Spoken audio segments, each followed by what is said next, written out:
कुछ लोग मानते हैं कि भगवान सब जगह है, प्रत्येक मनुष्य में नहीं बल्कि प्रत्येक जानवर, प्रत्येक पेड़ पौधे, हर कण में भगवान विराजमान है। जैसा कि हमारे शास्त्रों में एवं पुराणों में भी कहा गया है, भगवान हर जगह है। जब भक्त बुलाते हैं वह आ जाते हैं। कुछ निराशावादी व्यक्ति हैं जो भगवान को नहीं मानते हैं।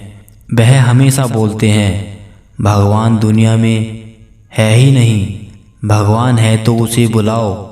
भगवान दिखते कैसे हैं, भगवान रहते कहाँ हैं। जैसा कि आप जानते हैं कि सफलता प्राप्त करने के लिए विश्वास होना बहुत ज़रूरी है।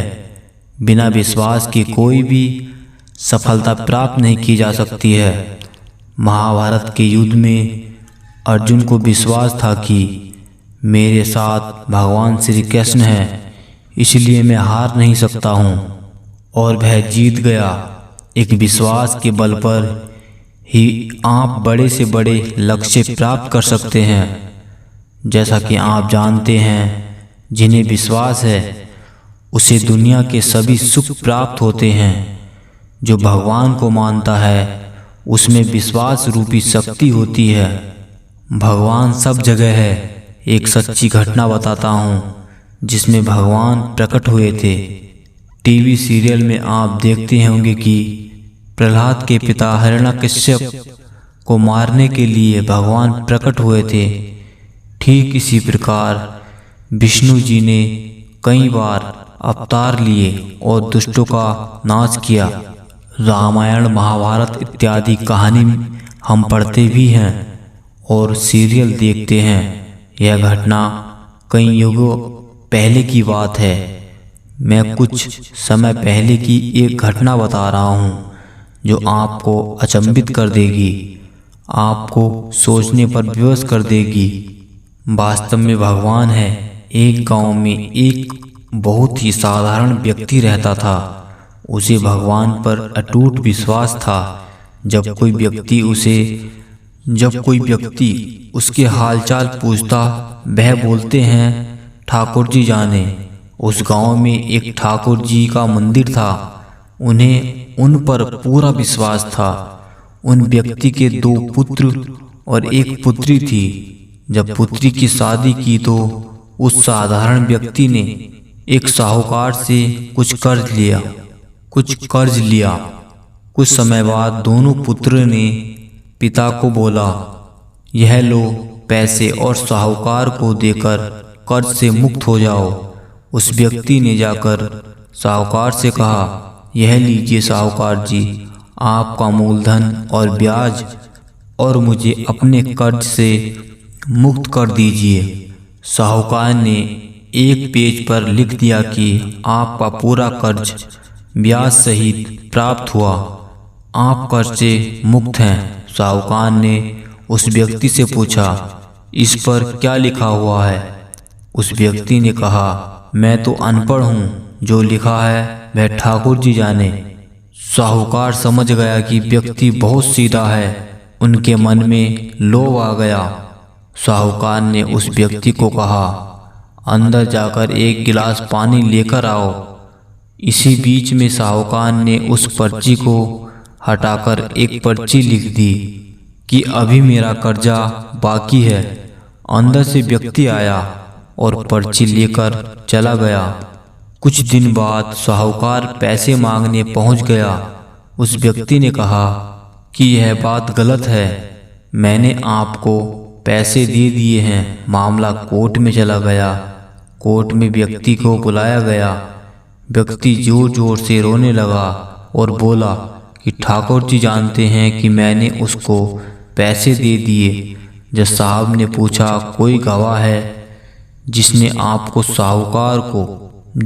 आपको पैसे देते देखा था? उसने कहा, हाँ ठाकुर जी हैं। ठाकुर जी ने मुझे पैसे देते हुए साहूकार को देखा था। जज साहब ने कहा, ठाकुर जी को बुलाया जाए। पुलिस वालों ने उस गांव में जाकर लोगों से पूछा, ठाकुर जी नाम का कोई व्यक्ति इस गांव में है?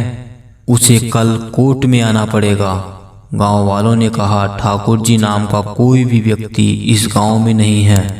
ठाकुर जी का मंदिर है, अब भगवान कैसे कोर्ट में पेश होंगे। अगले दिन अदालत की कार्यवाही शुरू हुई। जज साहब के बगल में खड़ा व्यक्ति जोर से बोला, ठाकुर जी हाजिर हो। उसी वक्त एक बूढ़ा व्यक्ति सिर पर तिलक लगाए, चंदन की माला पहने हुए कोर्ट में आ गया।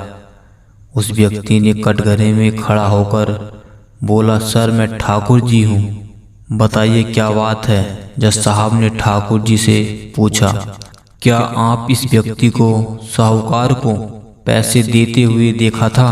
तब ठाकुर जी ने बोला, हाँ जज साहब, मेरे सामने इस व्यक्ति ने साहूकार को पूरे पैसे ब्याज समेत दे दिए थे। आप साहूकार को यहाँ पर रोकिए और किसी व्यक्ति को साहूकार के घर भेजिए। साहूकार के घर में अलमारी नंबर 3 में एक फाइल है। उस फाइल के 22वें पेज पर वह पर्ची रखी हुई है जिसमें लिखा है कि इस व्यक्ति ने ब्याज समेत पैसे दे दिए हैं। वह व्यक्ति इतना बोलकर चला गया। कुछ देर बाद सिपाही वापस आया और जज साहब को एक पर्ची दी। यह पर्ची जिसमें लिखा हुआ था कि पूरा पैसा ब्याज समेत मिल गया। जज साहब ने कहा, ठाकुर जी कहाँ गए, उनको बुलाओ। ठाकुर जी दिखाई नहीं दिए। अगले दिन जज साहब उस व्यक्ति के गांव गया। अगले दिन जज साहब उस व्यक्ति के गांव गए। पूरे गांव में खोजा गया। सभी व्यक्ति ने कहा कि वह वृद्ध आदमी इस गांव का नहीं था। जज साहब समझ गए वह वास्तव में ठाकुर जी यानी भगवान ही थे। जज साहब उसी वक्त अपने पद से इस्तीफा दे दिए। जज साहब भारत के सभी मंदिरों में घूम घूम कर उसके दरबार पर मिट्टी को अपने सर में लगाते थे। किसी मंदिर में बैठते नहीं। जज साहब कहते थे, हमने भगवान को अदालत में बुलाकर खड़ा किया था, फिर मैं किसी मंदिर में कैसे बैठ सकता हूँ। इस तरह जज साहब काफ़ी बदल गए। यह कहानी सच्ची घटना है। यदि आपको भगवान पर विश्वास है तो वह जरूर आपको बुरे वक्त में काम आएंगे। आप भले ही किसी धर्म के हों, आपके धर्म में जो भी देवता हों उसमें आप विश्वास रखें। जैसे यदि आप हिंदू हैं तो भगवान जैसे श्री कृष्ण राम, मुस्लिम हैं तो मोहम्मद साहब, सिख हैं तो गुरु नानक देव, ईसाई हैं तो ईसा मसीह।